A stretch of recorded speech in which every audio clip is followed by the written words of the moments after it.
स्वतंत्रता, समानता व भाईचारे का पाठ पढ़ाने वाले तथागत गौतम बुद्ध को नमन करते हुए इस देश की कमजोर और वंचित समूहों को समय समय पर राह दिखाने वाले तमाम उत्तर से लेके दक्षिण तक, पूरब से लेके पश्चिम तक भारत भूमि में जन्मे उन अनगिनत संतों गुरुओं को नमन करते हुए आधुनिक भारत के शिल्पकार, भारतीय संविधान के chief architect, undisputed champion of human liberty, Bharat Ratna Bodhisattva Baba Saheb doctor Ambedkar, जिनकी आज पूरी दुनिया में 135वीं जन्म जयंती मनाई जा रही है। करहल नगर के संत रविदास धर्मशाला से निकली हुई यह प्रभात फेरी विभिन्न गांवों जैसे नगरिया, गंभीरा, एमनपुर, कंचनपुर से होती हुई जो इस नाकऊ गांव में आकर के एक विचार गोष्ठी के रूप में यहाँ तब्दील हुई है। इस विचार गोष्ठी के अवसर पर उपस्थित हमारे अध्यक्ष महोदय, हालांकि मैं बोर्ड पर देख रहा हूं श्री सुरेश कुमार जी यहाँ मौजूद नहीं हैं, जो कैप्टन उमेश सिंह के प्रिंसिपल साहब अशोक गौतम हैं वो भी यहाँ पर मौजूद नहीं हैं। इस प्रभात फेरी के अध्यक्ष विक्रम जाटो जी, कोषाध्यक्ष जी, अलकेश जी, लालू भैया जी और इधर हमारे सत्यवीर एडवोकेट साहब, संचालन कर रहे कुरिल साहब और इस गांव नाकऊ के जितने भी कमेटी के सम्मानित लोग हैं। पिछले 24-25 सालों में मुझसे शिक्षा पाए हुए तमाम मेरे पूर्व और वर्तमान छात्र छात्राएं, मेरी माताएं बहनें और मेरे शिष्य के रूप में यहाँ उपस्थित रोहित मोहित पत्रकार, आपने बड़े ऊंचे ऊंचे अल्फाज में लिख दिया है मुख्य वक्ता, चीफ ओरेटर। दरअसल ये बहुत भारी शब्द हैं। कितनी बड़ी जिम्मेदारी है, हम कैसे मुख्य हैं। ये मैंने अभी अपनी माताओं बहनों को इधर लाया। ये सेंचुरी आपकी है। बाबा साहब ने जब 1932 में राउंड टेबल कॉन्फ्रेंस में गए थे, श्रीनिवास राव और बाबा साहब दो ही लोगों को रिप्रेजेंटेटिव वहां करके भेजा गया था। तो उन्होंने कहा था मैं 6 करोड़ लोगों की तरफ से बोल रहा हूं। ये बदल दीजिए। आज बाबा साहब दुनिया की 8 अरब आबादी में से 6 अरब आबादी की तरफ से बोल रहे हैं।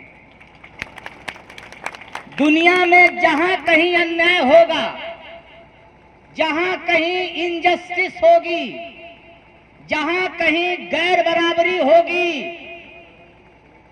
बाबा साहब उनकी विचारधारा और बाबा साहब की विचारधारा बराबर तथागत गौतम बुद्ध की विचारधारा।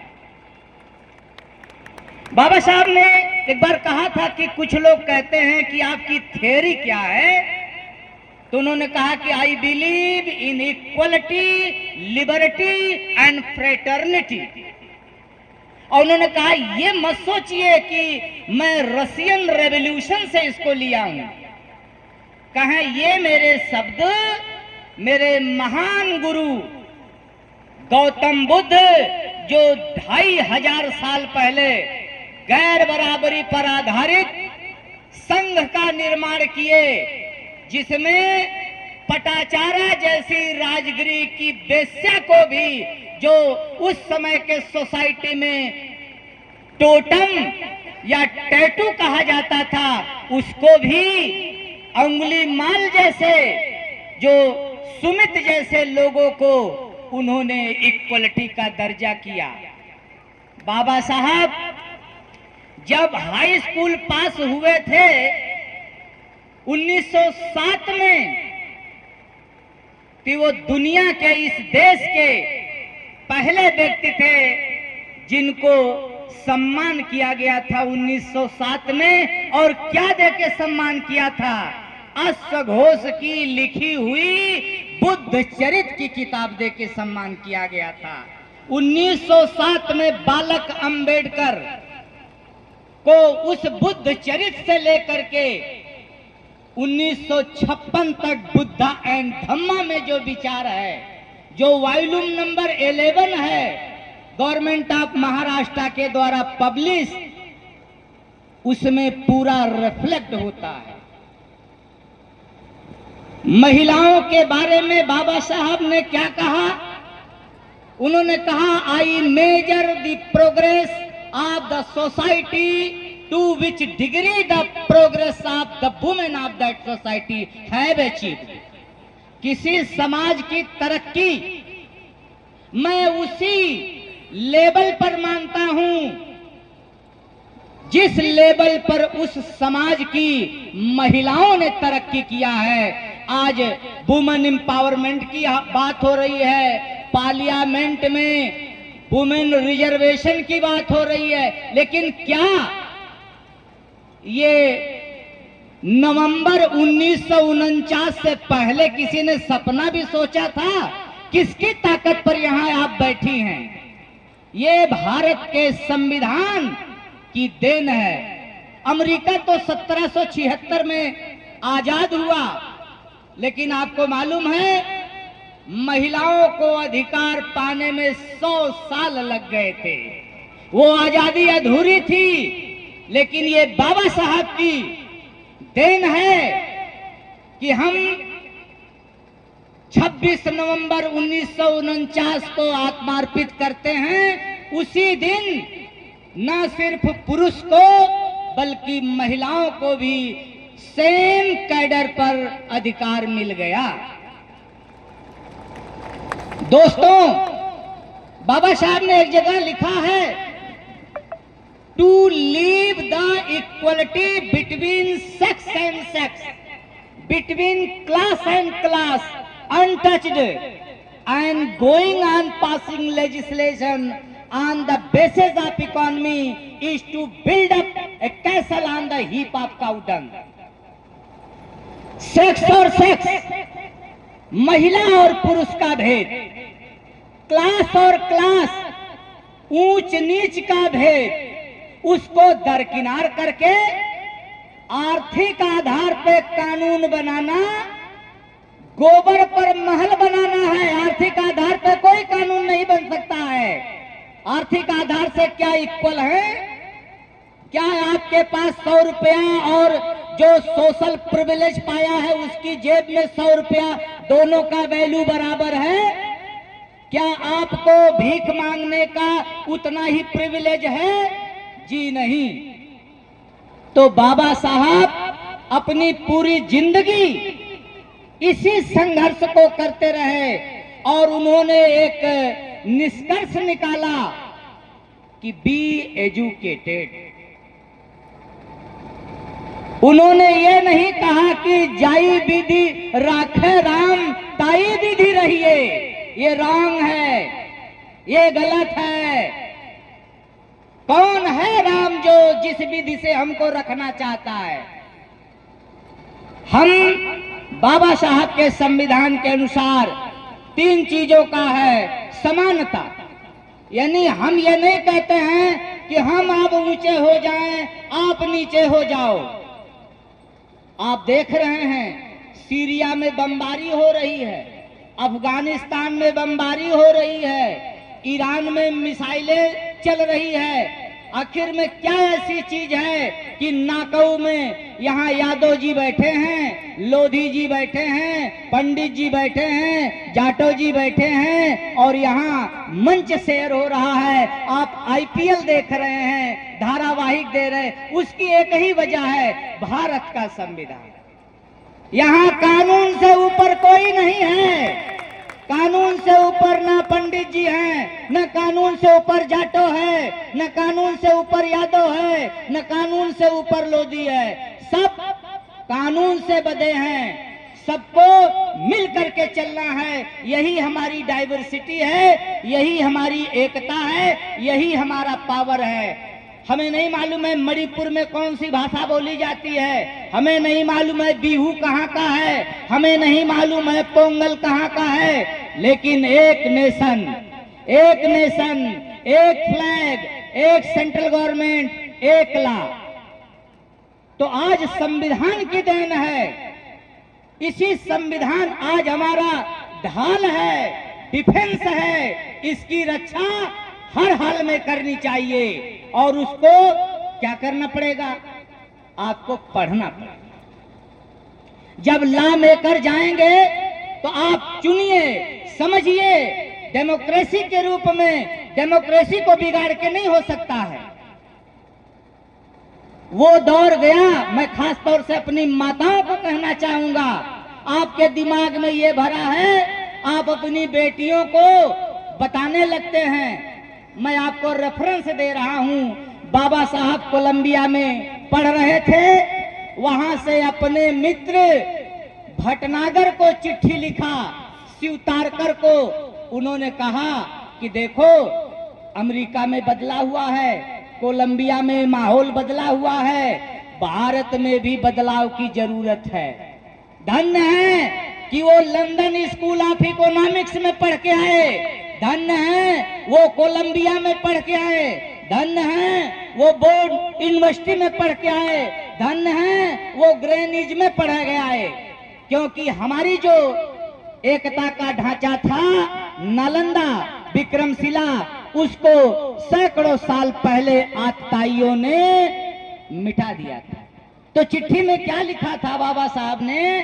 कहा था हमको ये मानना बंद करना चाहिए कि हम अपनी बेटियों के जन्म के साथी हैं, कर्म के साथी नहीं हैं। ये हमारी भारी भूल है। अक्सर महिलाएं हमारी कह, बिटिया हम तो तुम्हारे जन्म के साथी हैं, कर्म के नहीं है। जी नहीं, अगर बिटिया अनपढ़ है तो आप जिम्मेदार हैं। बिटिया डीएम है, अदिति है, तो उसके माता पिता जिम्मेदार हैं। बिटिया अगर वो इधर उधर भाग रही, आप नहीं कह सकते। जन्म देने में बहुत बड़ा रोल नहीं है। ये एक जो है बायोलॉजिकल प्रोसेस है, ये जन्म होता रहेगा। और इससे पहले भी लोगों ने जन्म दिया। मेरी माँ ने भी मुझको जन्म दिया, सबकी माँ ने मुझको जन्म दिया, सबको जन्म दिया है। आपको ये सोच बदलना पड़ेगा। और जब बेटियां पढ़ेंगी लिखेंगी तो सोसाइटी में बड़ी महीन चक्की पिसती है।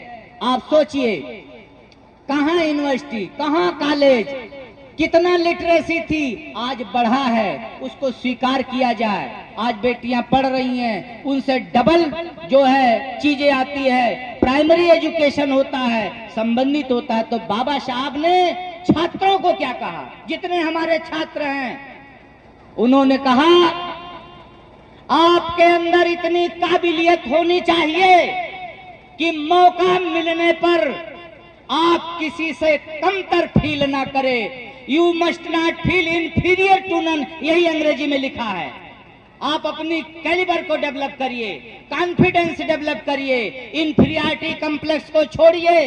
कोई 1 घंटा पढ़ता है, कल्पना करिए, प्रण लीजिए कि मैं 2 घंटा पढ़ूंगा। और जो हमारी बुराई है, इविल्स हैं, कमजोरियां हैं, उसको दूर करिए। लर्निंग में फ्रिक्शन होता है। नॉर्मन लिविस कहता है learning goes through active participation. अब एक साथ लर्निंग और एक साथ दुनियादारी की, आप अपने विषय के चैंपियन बनिए। बहुत ज्यादा ऑलराउंडर बनने की कोशिश ना करें छात्र। और छात्र जीवन में केवल और केवल डॉक्टर अंबेडकर ने कहा छात्रों को राजनीति से अभी दूर रहना चाहिए। छात्र जीवन में फुल्ली डेडिकेटेड होकर अपनी बात को, लर्निंग को कायम रखना चाहिए। इसके बाद आप पॉलिटिकल अवेयरनेस लाइए, रिलीजियस अवेयरनेस लाइए, सोशल अवेयरनेस लाइए। लेकिन हम इंटर में पढ़ रहे हैं, हम केवल पॉलिटिकल थ्योरी पर बात कर रहे हैं, हम इधर उधर की बातें कर रहे हैं। प्लीज अभी आपका एक और अंतिम उद्देश्य होना चाहिए ये चीजें। अब मैं आपको बताऊंगा, बाबा साहब पे बताना अब कोई 10 मिनट का 5 मिनट का तो काम है नहीं।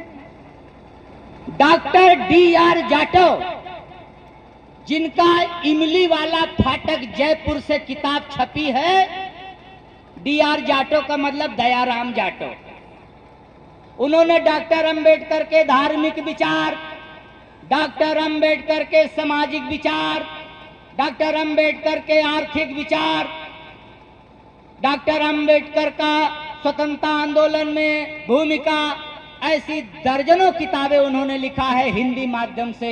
कम से कम 1-2 किताब हर घर में रहनी चाहिए। डॉक्टर अंबेडकर की जीवनी के बारे में सबसे पहले 1954 में भी धनंजय कीर, जो पॉपुलर पब्लिकेशन मुंबई के राइटर हैं, उन्होंने लिखा। हिंदी पट्टी में रामचंद्र बनौधा ने लिखा। हिंदी में विजय पुजारी की किताब है। महाराष्ट्र से किताब चलने के बाद पंजाब पहुंचा। पंजाब में लाहौरी राम बाली, जिनको दुनिया यलार बाली कहती है, डॉक्टर अंबेडकर एंड मिशन, वहां से छपा। फिर मध्य प्रदेश से मनोहर लाल सहारे ने डॉक्टर अंबेडकर और उनका संघर्ष लिखा। रतन लाल, दिल्ली विश्वविद्यालय, प्रोफेसर विवेक कुमार, डिकोडिंग अंबेडकर, सविताबाई अंबेडकर, अंबेडकरात सहवाचा मराठी में तमाम किताबें हैं, आप उन्हें पढ़ सकते हैं। महाराष्ट्र की सरकार 1979 में doctor Ambedkar writing and speeches source material संगठन के द्वारा अब तक अंग्रेजी में 23 वॉल्यूम पब्लिश कर चुकी है। आप कोई भी वॉल्यूम खरीद सकते हैं, आप नागपुर से ले सकते हैं। भारत सरकार सहकारिता मंत्रालय दिल्ली अब तक डॉक्टर अंबेडकर के विचार 40 वॉल्यूम में अब तक छप चुका है, आप वहां से ले सकते हैं। भारत के संसद के सचिवालय की तरफ से 5 खंडों में कंस्टिट्यूएंट असेंबली डिबेट छप चुका है, आप वहां से कोई चीज ले सकते हैं। आप ठीक है, जिसके पास है, कम से कम नौकरी करने वाले, कमाने वाले इतना पैसा जरूर लगाएं कि वो किताब अपने घर में रख लें। कम से कम वो न कहें कि हम किताब नहीं ले पाए। तो दोस्तों, बिना किसी को हीरो माने आप हीरो नहीं बन सकते। आपको किसी न किसी आइडियल को मानना चाहिए। डॉक्टर अंबेडकर ने अपना आइडियल माना। अभी 11 अप्रैल बीता है। 11 अप्रैल किसका दिन था? ज्योतिबा राव फुले। वेरी गुड, ज्योतिबा राव फुले को आइडियल माना। वो हमारे राजनीतिक गुरु हैं, बाबा साहब ने कहा। बाबा साहब ने तथागत गौतम बुद्ध को अपना धार्मिक गुरु माना। तो 14 अप्रैल के साथ साथ 14 अक्टूबर भी दो तिथियां याद रखिए। 14 अप्रैल बाबा साहब का जन्म भीमाबाई की कोख से, और 14 अक्टूबर बाबा साहब का पुनर्जन्म चंद्रमणि के द्वारा। बौद्ध भिक्षुक बर्मा के चंद्रमणि के द्वारा बाबा साहब का पुनर्जन्म होता है। अब पुनर्जन्म की थोड़ी सी मैं परिभाषा दे दूं। मैं अब तक बहुत गंदा सोचता था मेरे विचार बहुत गलत थे, मैं इधर उधर भटक रहा था, मुझे कोई गुरु मिल गया, मेरी काया पलट दिया, मेरे विचार बदल गए। यही बाबा साहब का पुनर्जन्म है। ये पुनर्जन्म का मतलब नहीं कि फिर से वो पेट से पैदा होंगे। तो 14 अप्रैल बाबा साहब का जो है जीव विज्ञान के नजर में जन्म हुआ, बायोलॉजिकल जन्म हुआ, लेकिन 14 अक्टूबर को इस मेंटल रिबर्थ हुआ। इसी को बाबा साहब रिबर्थ करते हैं। अच्छा सोचिए, अच्छा मानिए, निश्चित रूप से अच्छा होगा। और मैं एक बार पुनः इस पूरे गांव समाज के जुटे हुए कार्यकर्ताओं, माताओं, बहनों, मेरे जितने छात्र छात्राएं हैं, सबको धन्यवाद देता हूं कि आपने इतनी देर तक धैर्य बना करके मेरी बात को सुना। और मुझे मक्खनपुर से भी वहां से मैसेज आ रहा है, यही शेयर वहां के भी, वहां पर जो भीड़ है, वहां पे जो लोग हैं, अपनी बात को विराम देता हूं। जय भीम, नमो बुद्धाय। बहुत बहुत शुक्रिया प्रिंसिपल साहब को, जिन्होंने संविधान की बारीकियां, धार्मिक जो बुद्धिज्म से हमको बाबा साहब ने जो बुद्धिज्म के विषय में 14 अक्टूबर 1956 को बौद्ध धर्म ग्रहण किया,